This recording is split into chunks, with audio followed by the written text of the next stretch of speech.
ఒకప్పుడు ఒక విశాలమైన దేశంలో ఇద్దరు రాజులుండేవారు. వాళ్ళిద్దరి రాజ్యాలు పక్కపక్కనే ఉండేవి. చిన్నప్పుడు వారు ఒకే గురుకుల పాఠశాలలో చదువుకున్నారు. అక్కడ పరిచయమయ్యారు. కానీ మంచి స్నేహితులు కాలేకపోయారు.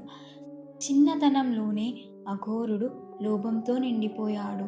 ఎక్కువ సంపద, శక్తి కోరికతో ఉండేవాడు. ఆ కారణంగా అతను ధర్మరాజుతో స్నేహం చేయలేకపోయాడు.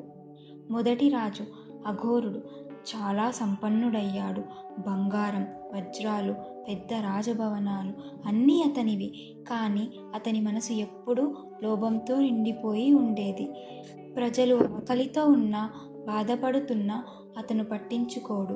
అతని ఆలోచనలు ఎల్లప్పుడూ ఇలా ఉండేవి: నా రాజ్యం పెద్దదే కాదు, ప్రపంచంలోనే అతి గొప్పదిగా ఉండాలి. రెండవ రాజు ధర్మరాజు చిన్న రాజ్యం పాలించేవాడు. కానీ అతని ప్రజలు సంతోషంగా ఉండేవారు. రాజు తనను రాజులా కాకుండా ప్రజల్లో ఒకడిగా చూసుకునేవాడు. అతని నమ్మకం ఇది: ప్రజలు సుఖంగా ఉంటే చాలు, అదే నా నిజమైన సంపద.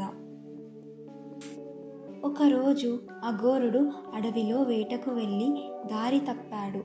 అక్కడ అతను ఒక మెరిసే చెట్టును కనుగొన్నాడు. చెట్టు అతనికి ఇలా చెప్పింది: నీ కోరిక ఏదైనా నెరవేరుస్తాను, కానీ జాగ్రత్త, నీ మనసు మంచిదై ఉండాలి. అఘోరుడు వెంటనే అడిగాడు: నాకు అపారమైన బంగారం కావాలి.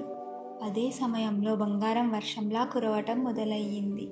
తరువాత అతను ఇలా కోరాడు: నాకు ప్రపంచంలోనే అతిపెద్ద రాజభవనం కావాలి.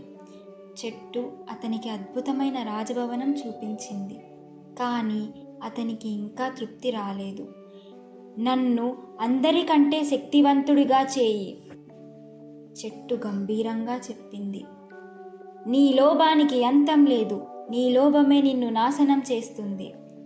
అప్పటికప్పుడు మెరుపులు మెరిశాయి. అఘోరుడి సంపదంతా మాయమైపోయింది. అతను ఒక పేదవాడిగా మిగిలిపోయాడు.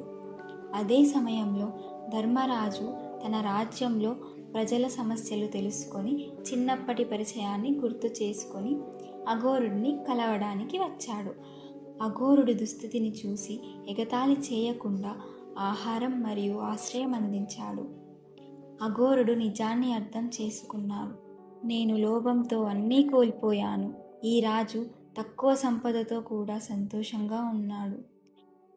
ఆ రోజు నుంచి అఘోరుడు తన తప్పుని ఒప్పుకొని ధర్మరాజు దగ్గర నేర్చుకొని ప్రజల కోసం పనిచేసే మంచి రాజుగా మారాడు. నీతి: లోభం ఉన్న రాజు సంపద ఉన్నా ఒంటరిగా మిగులుతాడు. తృప్తి ఉన్న రాజు తక్కువలోనే గొప్పవాడవుతాడు.